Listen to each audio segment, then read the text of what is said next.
एक दिवसीय दौरे पर किन्नौर पहुंचे सीएम जयराम ठाकुर ने छोलटू टापरी में प्रगतिशील हिमाचल कार्यक्रम की अध्यक्षता की। इस दौरान सीएम ने 43 करोड़ के विकासात्मक योजनाओं का लोकार्पण और 20 करोड़ के विकास कार्यों का शिलान्यास किया।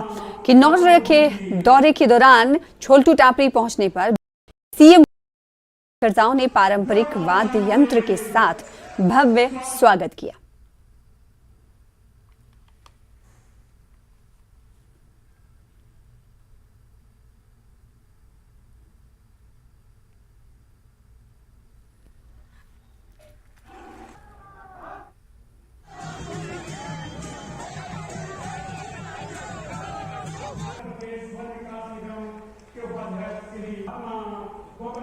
हमने गरीब लोगों के लिए काम करने की हमने कोशिश की।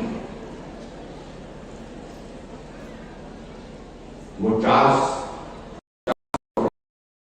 करते थे, हम 1300 करोड़ रुपए खर्च करते।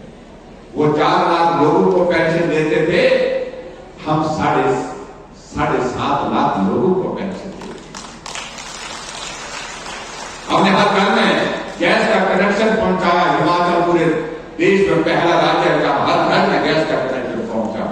बड़े लोग इस बात को नहीं सोच पाए कि छोटे लोगों के घर में भी गैस का कनेक्शन लगना चाहिए।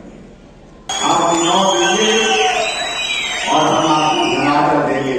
हिमाचल में भाजपा की सरकार बना कर देंगे और आपके इस क्षेत्र के विकास के लिए मैं कहूंगा चुनाव ऐसा हमारा एक जिला है जिस जिले में उस कोविड के संकट में सहयोग देते हुए वैक्सीन में पहला स्थान हासिल